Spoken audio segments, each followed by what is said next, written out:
The reason why Deputy President William Ruto should actually be worried is because NASA is planning a rally there tomorrow. Yes. Uasin Gishu Governor Jackson Mandago has welcomed opposition leaders from the National Super Alliance, that is NASA, who will hold a rally in the area tomorrow. Mandago has, however, cautioned them against abusive utterances. He insists that the visit by NASA was just another political rally that will have nothing to offer to the electorate. NASA principals Raila Odinga, Kalonzo Musyoka, Moses Wetangula and Musalia Mudavadi announced that they will hold their first rally in Eldoret after signing a coalition agreement on Wednesday.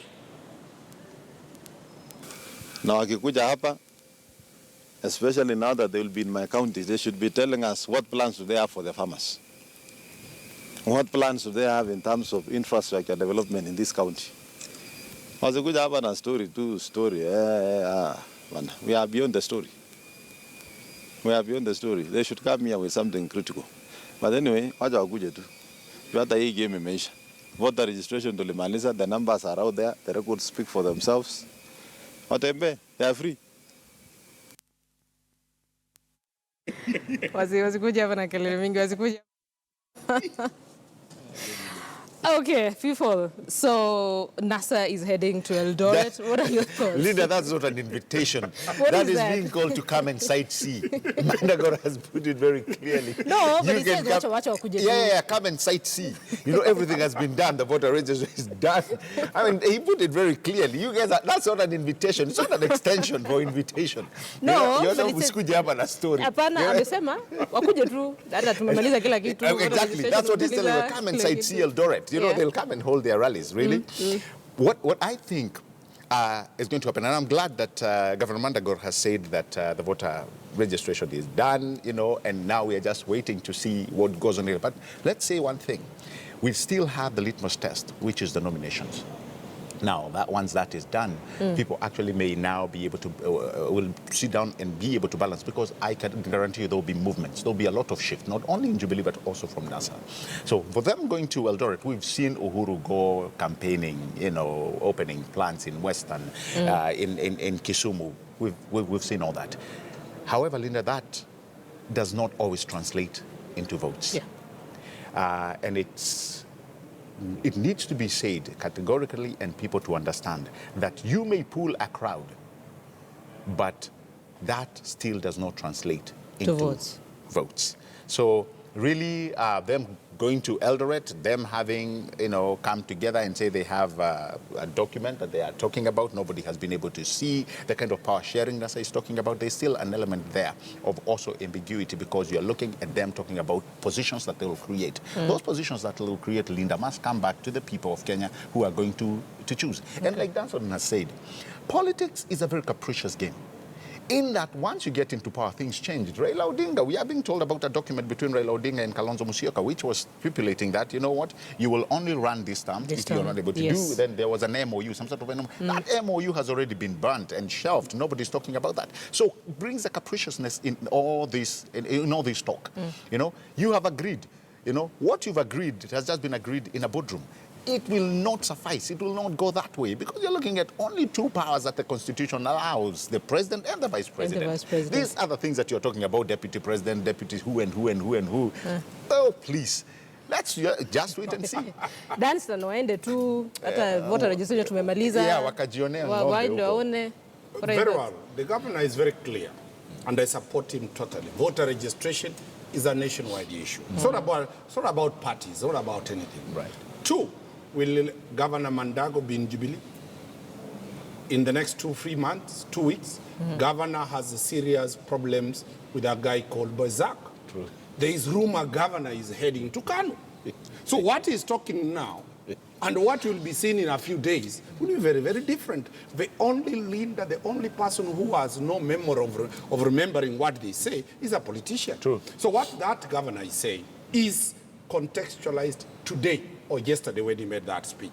Two, look at the timing of the rally in the deputy president's home county. What now emboldens the NASA to step at the heart of William Ruto's turf? Do they know more than what other Kenyans know? and I've given you the chronology. None of William Ruto's ardent supporters, like Governor Mandago, was in Cabernet Groves or was in Kabarak. So when we see these people landing there, what messages are they going to have?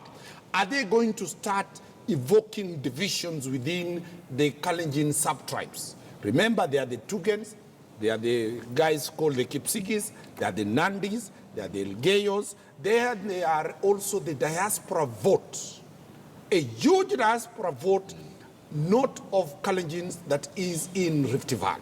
So when we see NASA landing there, let us not dismiss them as the governor is trivializing them. Then they might come and go away with people.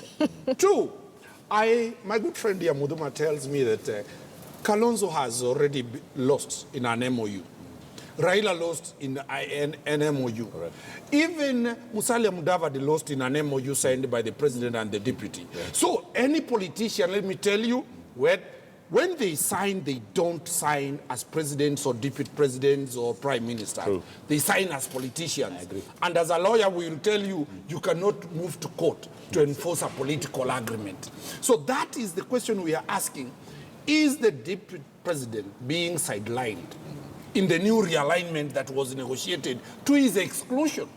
I will ask you that question. If that is the reality and the timing of NASA landing there, we will see the reaction of the people of the Kalenjin nation, how they will react. So in my own view, I tend to think that NASA going to Rift Valley, one might be academic. Remember during the voter registration, guys of NASA didn't bother to go to that place for voter registration. Why do they go now this time? Two, the tribalization and ethnicization of our voters. Will they achieve anything? Remember, he talked of one thing. Two communities have had power for the last 54 years. So these two communities will never want to leave that power. And they will always vote because they know the sweetness of having power. The other communities have never learned the art of, it is of no value, really. Why do you vote? Because you've never tested power. So will the Kalenjins remember that this is a chance for power to move away from the two entitled communities and go to a third community, then rally behind? It happened in Kericho. Everybody was voting for Kanu. The last night the message was, remember, power has been with us since all the years. So that is the question. And when NASA is galvanizing the country, the type of politics I'm seeing is that this is the only chance for a third community. It can be a Makonde community. This is the only chance, like a Makonde You're very community ambitious, Dunstan. Can get power. Okay, listen. Will it resonate well with the other tribes?